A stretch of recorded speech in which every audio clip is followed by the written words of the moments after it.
I don't tell people to walk on fire. I don't tell people to jump up and shout. I don't tell people to go up and down and jump on a trampoline. My pure focus with people is that everything that you want in your life is possible, and it is all up here. Hi, baby, hop in the Lamborghini. I'm needy, on me only, I'm needy. Hi, baby, hop in the Lamborghini. Left for a minute, I did not sweat it. Look at the cash I'm spending. There it goes. Sweet. So I'm Zain Jan, excited to be here on your podcast, man. I'm a 27-year-old entrepreneur. I run a company that will do over $400 million in revenue this year with over 600 W-2 employees, over 3,000 salespeople, and excited to be here. Ladies and gentlemen, welcome to another episode of Stroke of Success podcast. As y'all know, this podcast was made for a special reason. My story, of course, with what I've been through, but with my own entrepreneur story, I was like, you know what, other people are out there have amazing stories also. And guess who I got across? Zain. Interesting. I've been researching you for a minute now, Zain. I wanted to get into this. Welcome to the show, Zain. Thank you for jumping on today. Of course, man. I'm excited to be here. It's going to be a fun podcast. Yes, sir. My goal, by the way, every podcast I hop on, my goal is to make it the best podcast for that guest. So let's have a fun and entertaining and valuable time. That's it. Exactly. Provide value. Zain, where are you from? What country are you from? Yeah, so my mom's from Pakistan and my dad's from Jordan. So I have a mix of blood in different places, but I was raised here in the United States. I moved here when I was 6 months old.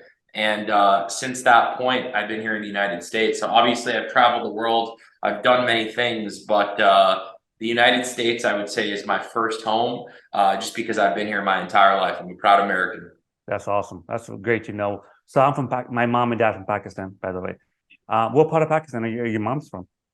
Karachi. Karachi. Cool. Very cool. Yeah, I've never been there. My wife's in-laws, my in-laws are from there. I've been to Lahore. And Cool. A long time ago. But so you came to America. How old were you? When I came here, I was 6 months old. Wow. Practically born here, dude. Correct. Exactly. That's what I'm saying. I'm definitely American. Yeah. I love my roots. I love my values. I love everything that I've got out of the religion and the principles of my country.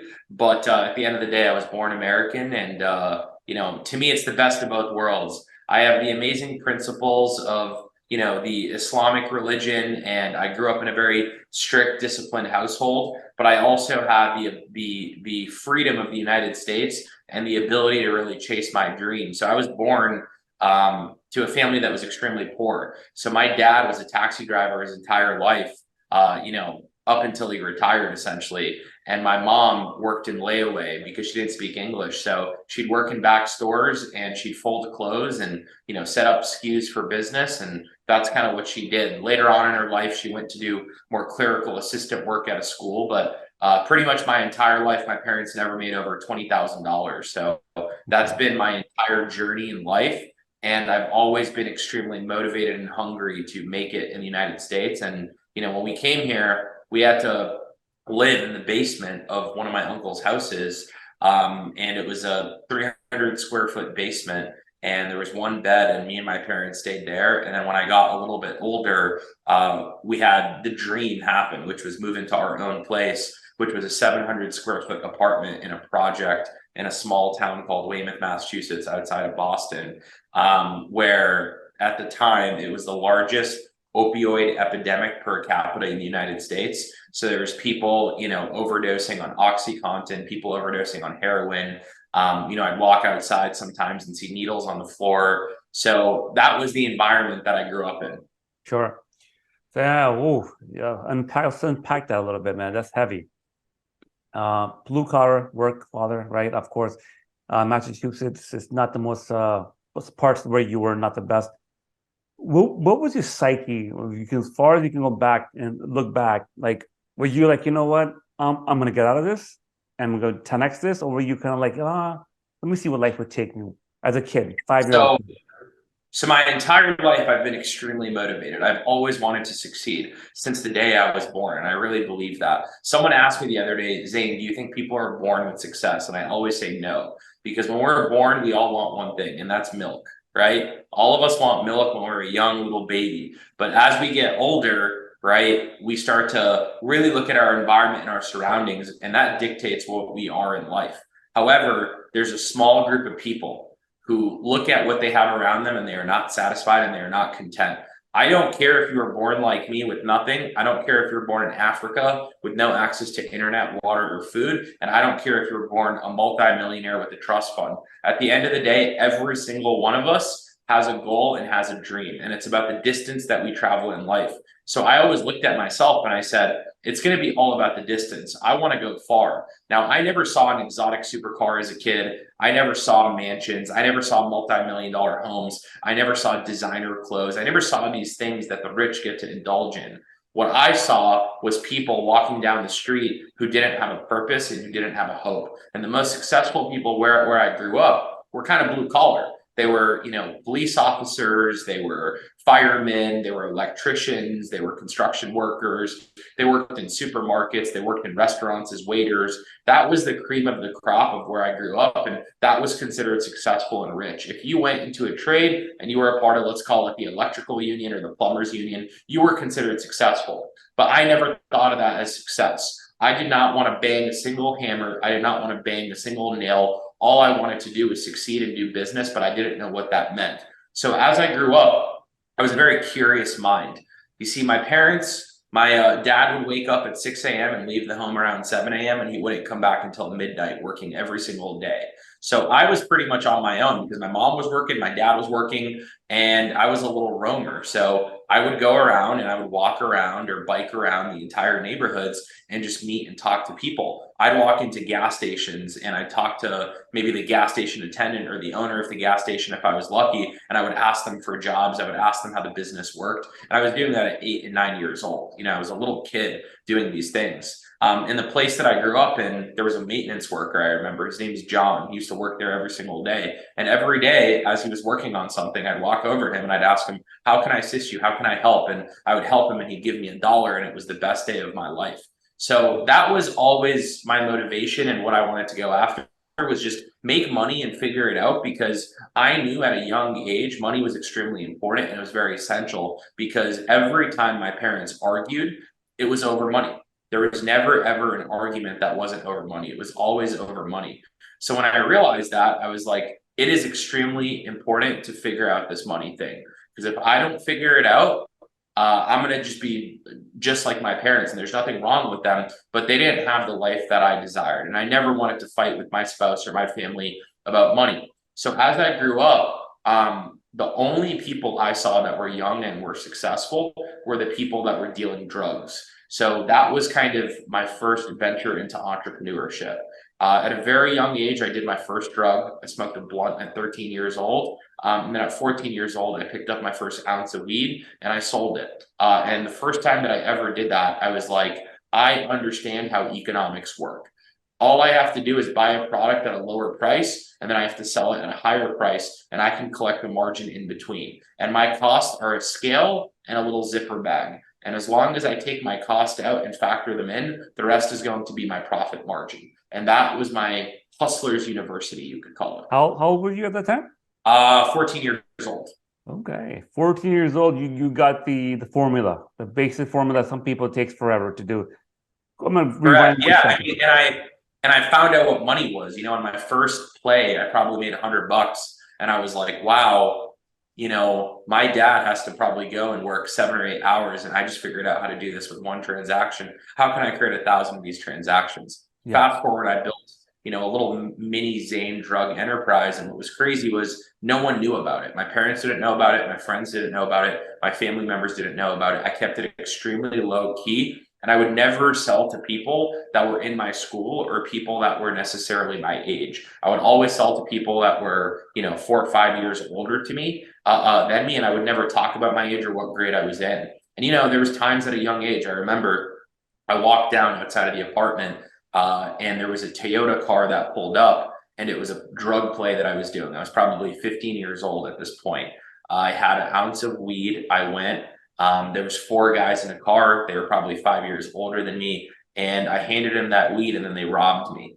And ever since that happened, that was a very pivotal point in my career, because I realized I have to go out there and no one is going to hand me anything. I have to be a tough individual. I have to be strong. And in business, sometimes shit can hit the fan. But when failure happens, you either run away and you crumble or you figure it out. So what I did was, those kids were older than me. It was a kid named Evan who robbed me. I went and I said, I'm going to beat the fuck out of Evan. I hate Evan. This dude sucks. So every day I would text him, I would shit talk him, I would talk crap about him, I would tell him that I was going to hurt him. And I just, became mentally strong through that whole situation. So as I got older, I remember these memories because I remember these times of adversity and how him robbing me was my life at that time, right? I was losing $200 or $300 at 15 years old, and that was everything. So it made me extremely pissed. And it made me want to go out there and have power and be successful so that no one could ever do that to me. So fast forward, as I got older, right around that time, actually 15 to 16, my mom had a brain aneurysm. She had a stroke. She had a blood clot in her head the size of an orange, and she immediately went into a coma. From that point on, it took a year for her to get out of that coma. And then it took another year for her to rehab and learn her speech, her mobile ability, and really just kind of come back to life. So when she came back out of, her coma and came back to consciousness, the first thing she said was, Zain, I want you to go to college. That is my dream. Now, I am no college boy. I am no graduate. I am no, genius by any means, but I know exactly what I'm doing. I know how to get on my feet, and I had street smarts, but I hated books. I hated school, and I hated doing homework. So I had a 2.0 GPA. So what I decided to do was what I did my entire life: survive and fight.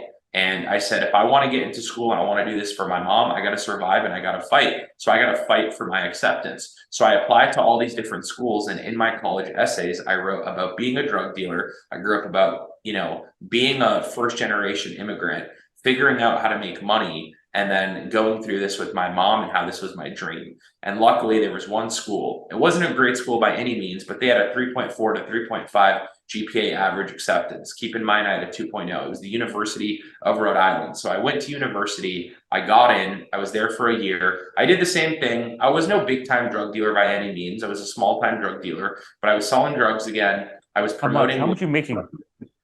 Selling drugs, probably a few grand a month. Okay. Maybe 2 or 3 grand a month. So again, you're 18 years old. It's a lot of money, especially from where I come from. But then I was also promoting bars and clubs, making a few thousand doing that. And then I was doing some real estate rental and plays. All in college, I was probably making 6 figures. So I was making a decent amount of money when you put all my hustles together. But one day I looked at myself in the mirror, always doing drugs, always partying. And I remember going to these parties and seeing all of these, kids, you could call it, partying and getting drunk out of their mind, looking like fools, falling down, stumbling over, blacking out. And I was like, this is not my definition of success.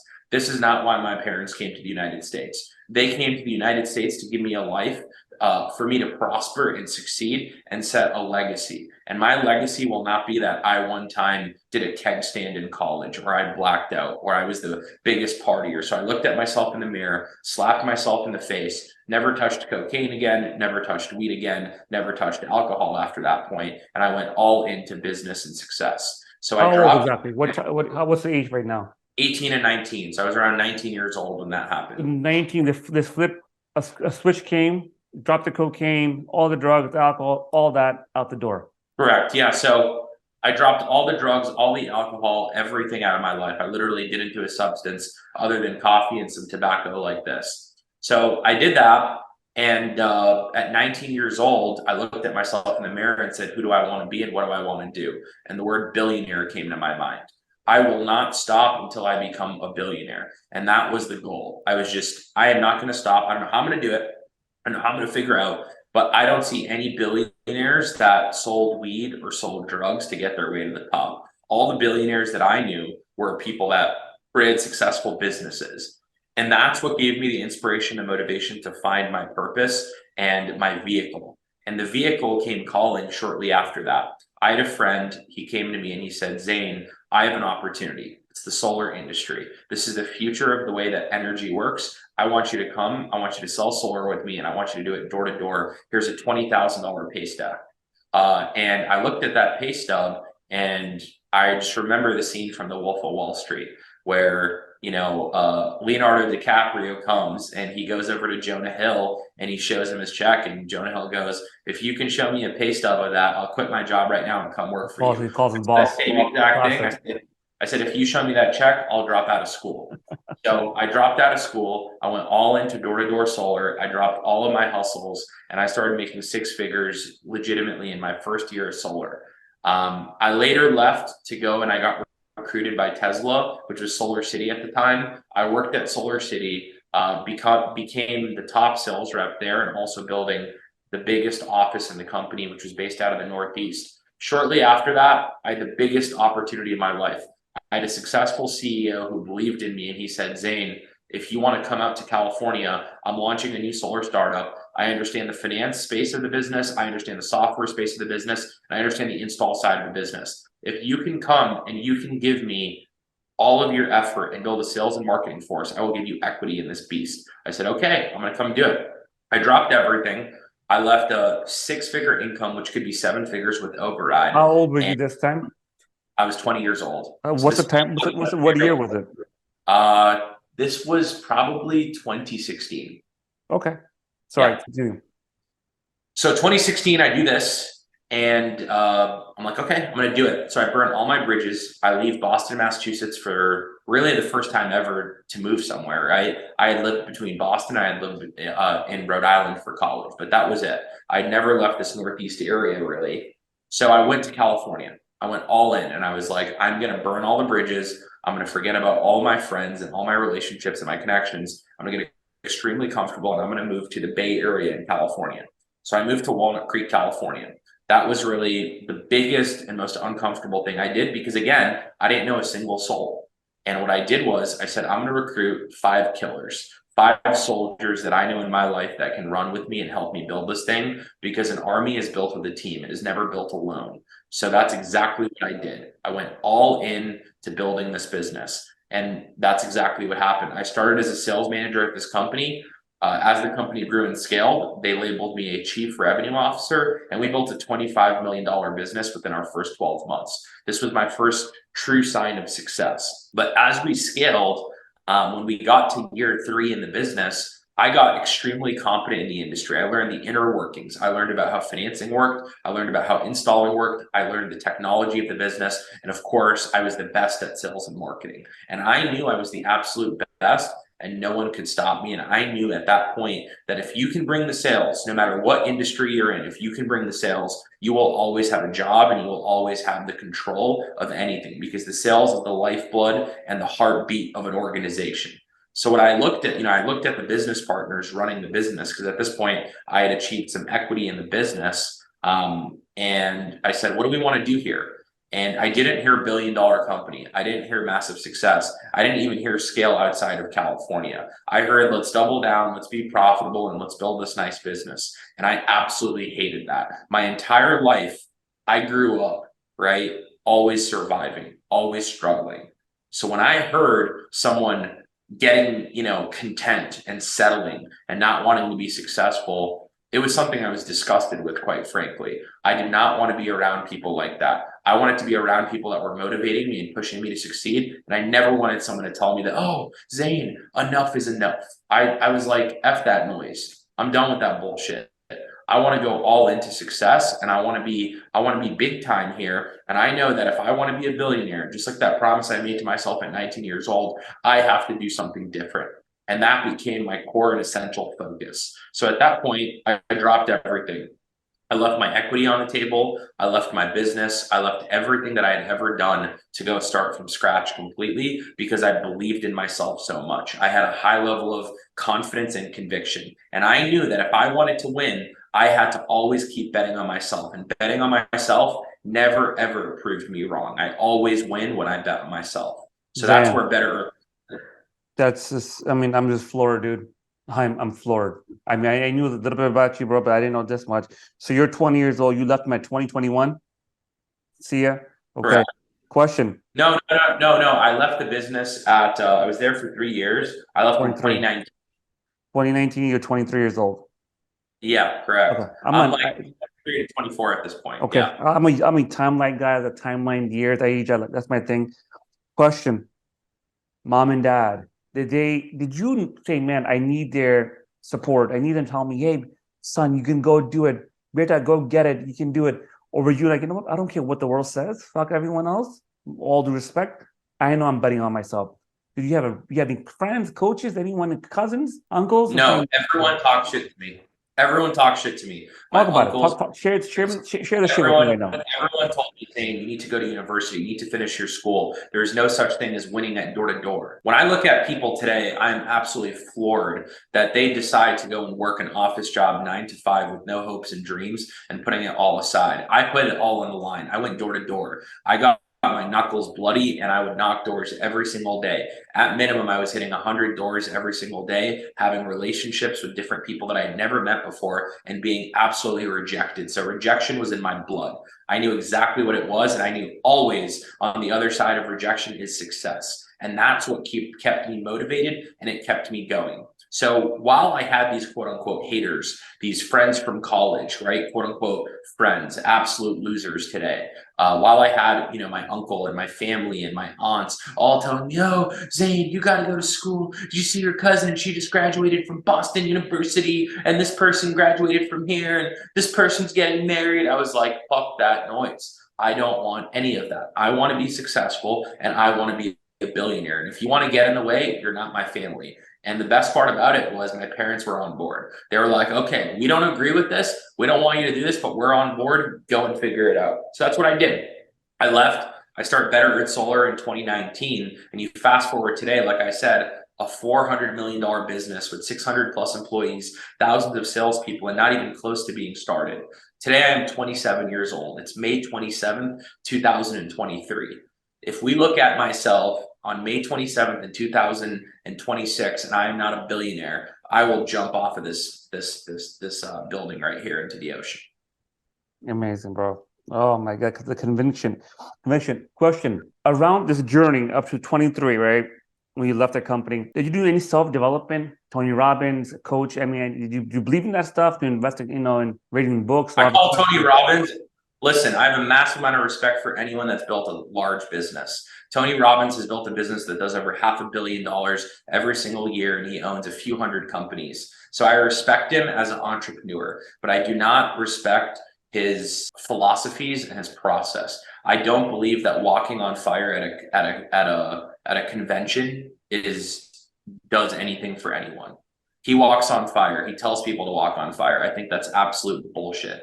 Right? To me, that has nothing to do. I actually call Tony Robbins Tiny Ribbons. Why do I call him Tiny Ribbons? Because one day I had a rep of mine that kept giving me Tony Robbins quotes, and by accident, I auto-corrected the text and it said Tiny Ribbons, and I've been running with that every day. Again, massive amount of success for Tony in business, but to me, that's not who I am. I don't tell people to walk on fire. I don't tell people to jump up and shout. I don't tell people to go up and down and jump on a trampoline. My pure focus with people is that everything that you want in your life is possible. And it is all up here. And if you have the mental fortitude, and you have the discipline, and you are willing to go out there and work every single day without seeking any ounce or piece of gratification or instant gratification or someone commending you or acknowledging you, as long as you're okay with no one telling you or patting you on the back that you're good, as long as you're cool with no one giving you a trophy, as long as you're cool with going through rejection, one day you will achieve success. Whether that's 1 year, whether that's 5 years, whether that's 30 years. If you do that every day of your life, you will achieve success. And personally, I believe that that's the only way someone can win. So mindset over everything for you? For me, it is. Mindset beats everything. Mindset is number one. The tactical habits that will come second from me, my 2 cents. But how about for you? That's why I hate a lot of these conferences. Listen, hopefully one day I do a sick conference and, a lot of people come and I can completely change the paradigm of what a conference is. But today, when I see people who go to conferences, it's these people who have these badges at these conferences, and you go back to their house and they have 100 badges that look the same. And you ask them where they're at in 5 years and they're in the same place. It's almost like they're a professional a conference goer. When I look at that, to me, a conference is entertainment for a lot of people. They just want someone to tell them something. They nod their head like this. It's a bunch of losers in a room jumping up and down, and then they don't go and they don't do anything. Sure, if you're going to go to a conference and you're going to learn data and you're going to study a billionaire and you're going to implement it, I commend you. The problem is 99% of the people that show up, they don't take the information and they don't implement it. They just sit there, they build quote unquote connections with other people at conferences, and they do the same thing every single day. That's why it pisses me off. I got nothing against Tony Robbins. I got nothing against Grant Cardone. I got nothing against Gary Vaynerchuk. They're all unbelievable entrepreneurs. They're great marketers and they've built extremely successful businesses. But if you're going to go out there and you're going to study Grant Cardone or Tony Robbins and you're not going to take the information and implement it, you are wasting your time. I would rather that you went to the Taylor Swift conference. Enjoy that and enjoy some music and get some things out of it. Same shit. Yeah. If I go to a Taylor Swift conference or I go to a Grant Cardone convention, if I don't implement anything at the Grant Cardone convention, what difference is the Taylor Swift conference? At least I get to, see Taylor Swift sing and learn some stuff and like the music and dance. At least I'm enjoying myself. It's the same bullshit. I agree with you. To implement it. But I do none of that, by the way. I do none of that. You will not catch me dead front row at a Taylor Swift concert. You will not catch me dead at the front of a conference unless I'm supporting a friend. Wow, man, insane. You heard the law of attraction? Which I imagine is probably something different that every one of your guests says. I'm sure no one says what I say, right? A lot of your guests are like, invest in yourself and personal development and all this stuff, yada, yada, yada. Cool, you can do that, but what results did you get? For every conference you go, if you don't level up $1 million, don't go. You're wasting your time. I think we know a mutual friend in the roofing business, Miguel Welch in Orlando. He was one of the people that said he spent a lot of money, but he does stuff, right? He took action. He's successful in the business. Oh, Miguel implements, right? Miguel, over the last probably 3 years, has spent more than $500,000 with me, learning from me and following me and wanting to be around me. And when I met Miguel, he was doing probably $100,000 a month in sales. Today, he's doing over $3 million a month in sales. But when was that? You met him 2 years ago? He's only been in business for 3-4 years, right? Probably, yeah. It was probably like 2 or 3. Yeah, he was super young. He was just starting. Yeah. And I gave him all that data. I helped him out, and he's an unbelievable person. But what I like about Miguel is when I say something, he writes it down, and then he goes and he copies it and he does it. People are like, oh, aren't you worried about people copying you? I'm like, no, dude, that's the whole point of giving them information. I get pissed when people don't copy me. Yeah. I mean, he also has the abundance mindset too, right, Zain? Zain, ǩʰǐცǐცǐცǐცǐცǐ Nahal in Texas, also roofing, solar guy? No? All right. Anyways, going back. So self-development, you're saying, look, it's awesome, but you must take action. So I'm going to switch it to Law of Attraction. The Secret book came out years ago. It's a big seller, right? I bought into it. I still believe in it. You think about it, you visualize it, you write about it, you say about it, it'll come to fruition. However, there's something missing in that whole formula. Are you familiar with Law of Attraction? Am I familiar with the concept of Law of Attraction? Yes. Do you practice it at all? Every second, every breathing second of my life, I'm attracting something. But what do I do that 99.9% of people don't do? I take action. It's the law of action. That's it. Okay. That's one thing I don't sit there and dream. I don't have a vision board that I stare at every day and I'm like, one day I'm going to be able to drive in a Bugatti. I'm not thinking about getting a Bugatti. I'm not thinking about getting a house. I'm not thinking about going on a plane. I'm not thinking about a trip to Saint Tropez. I do all that stuff. I'm not thinking about it. That's life. That's entertainment. I'm thinking about the history books. I'm thinking about in 300 years, what are they going to say about Zain Jain in a history book? Because in 300 years, no one's saying, oh, he was so well known for going to conferences. He walked on fire better than anyone. No one's going to say that about me.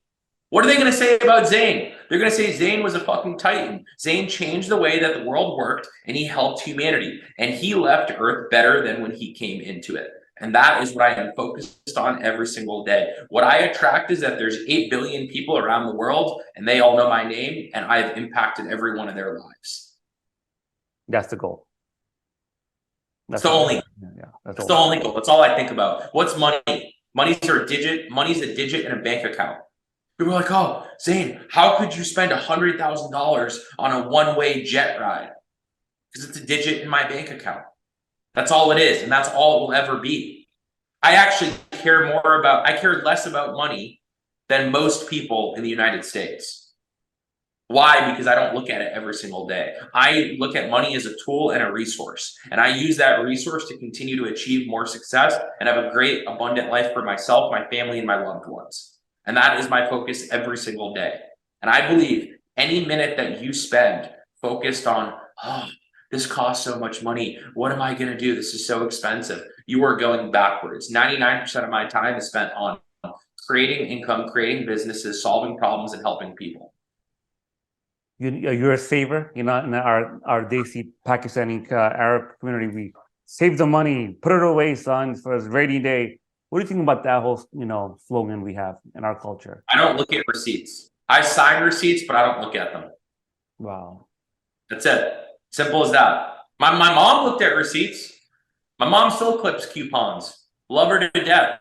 Great lady. Still clips coupons. Even now, her son is Until today. She walks into my $8 million condo and she asks me how much the electricity bill is. You probably smirked, right? I mean, sure, it's great. I love it. Awesome. That's her, but that's not me. I don't know what my electric bill is. I don't know what I'm paying every month. I don't know when I go to dinner and it's a very nice meal and this amazing steak comes out and I'm feeding 20 people there. I'm not looking at the receipt.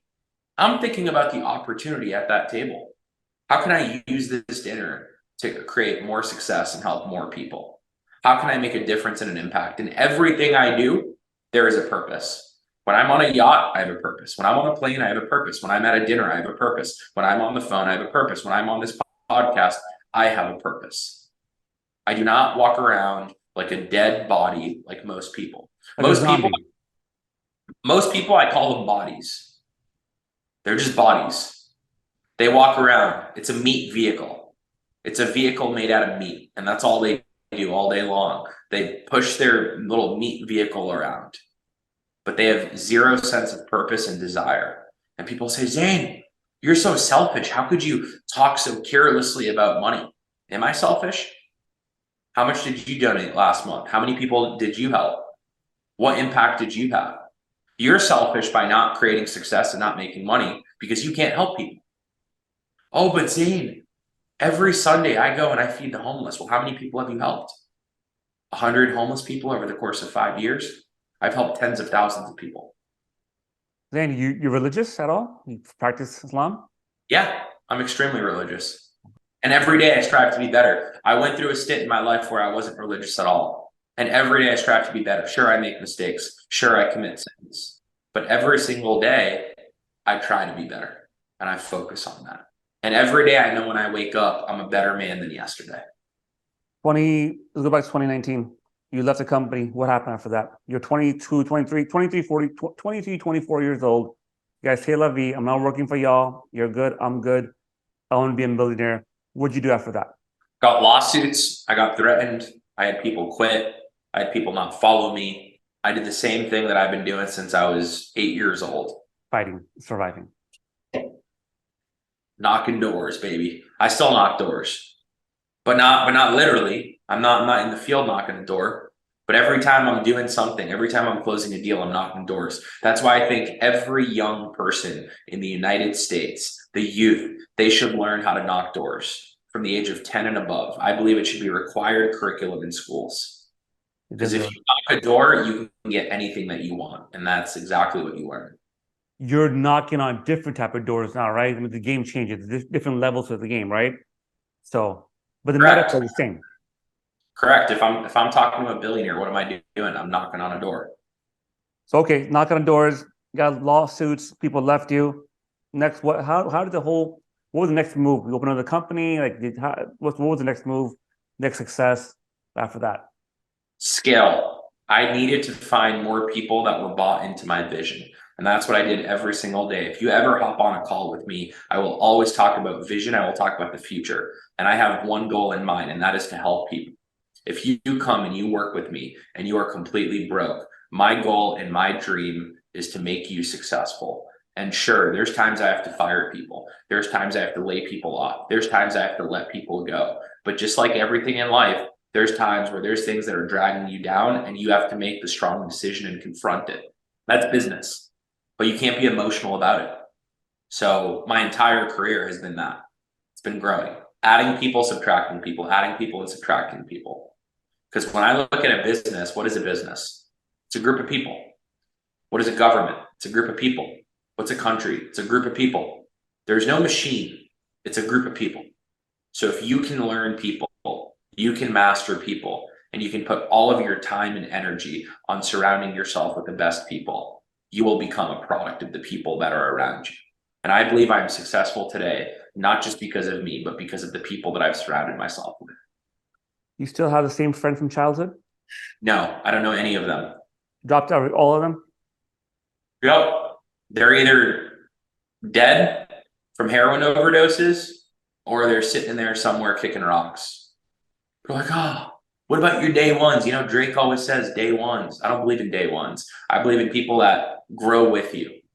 If you grow with me, we'll go. I don't keep in contact with anyone from the past who doesn't add value to my life and who doesn't want to grow with me. You say building is your goal. So are you happy now? You think you're fully fulfilled right now, even though you're not a billionaire? I was happy. I was happy when I was in the womb. I was happy when my mom was pregnant. I was happy when I was born. Am I angry? I'm always angry. Why?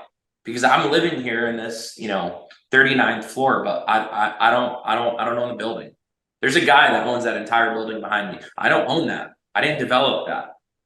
I need to keep going. So when I walk by something that I don't have, I don't ask myself, oh my God, what a lucky guy. Or, oh, must be so rich. Must be so nice to have. I go, I am a fucking peasant. Why don't I have that yet? I was on a group text the other day. These guys being like, oh, Zain, we want a jet. Zain, we want to buy a jet one day. Hopefully one day we can get a jet. Hopefully. I changed the group text name from whatever it was to Broke Boys. And I was like, you're all sitting here talking about a jet, and Elon Musk just bought a $40 billion company. That's the equivalent to over 1,000 G5 planes. That pisses me off. Why don't I own Twitter? Why don't I own Amazon? Why can't I be a part of every package that is delivered to every home across the world? I'm a little baby, I'm a peasant, and that will always be my mentality until I'm the most successful person on planet Earth. And I don't just dictate success by the number. Sure, the number of money that you have, the amount of money that you have in your bank account is a scoreboard. Your net worth is your scoreboard. People can call that pretentious, but they are arrogant themselves to think that that is not a scoreboard. But I also judge myself by what I do with that money. When I have $456 billion, $455 billion of that $456 billion will go towards improving the world and the economy. You have a girlfriend, married, fiance? I have a family. Good answer. How important is that for a successful man like yourself? Everyone needs a family. Everyone needs a stable group of people around them that believe in them and that support them. But guess what? If you don't, you keep going and you build that. Families are, you're not born with a family. You create a family. Will this family have kids of yours? Any yet, or in the future planning? Yeah, I want as many kids as I can physically and possibly have. That's the Arab. 10, 30, 40. Yeah. If my kids do not produce me a P&L by 18 years old, they're fired. Oh boy. What's your thoughts on politics, man? Countries going, some people say they're going to the shitter right now with Joe Biden. Some say countries always going to shit. Countries always going to shit. World always going to shit. It's never not going to shit. I think in 1920 they were saying countries going to shit. Yes. I think in 1980 they were saying countries going to shit. Yes. I think in 2023 they say countries going to shit. Yes. The world only goes to shit if you do not go out there and do your best. But if you live your best life, the country could be in a hellhole, but you will always succeed. Because at the end of the day, the way life works is it's cycles. It's ups and it's downs. It's ups and it's downs. Countries, that's exactly what happens. Los Angeles used to be the most poppin' city in the world. Today, it's one of the worst crime-infested, drug-infested cities. But guess what's going to happen? Next 10 years, there's going to be an Olympics there. That they're going to put hundreds of billions of dollars into that city. Then it's going to come back, and probably in 15 years will be a good city again, right? That happens all across the world over and over and over again. And if you look at the world in cycles of 20 to 30 years, that's exactly what you see. So I don't buy into that bullshit. To me, there's a far larger war on society than just a country. To me, there's a problem with the world. Young men and women are taught that they shouldn't go out there and chase their dreams. They are taught that they need to go into a system, they need to go through school, they need to go and get a job, and they need to make a salary. They need to retire with a 401k, and they need everyone in their family to repeat that entire cycle.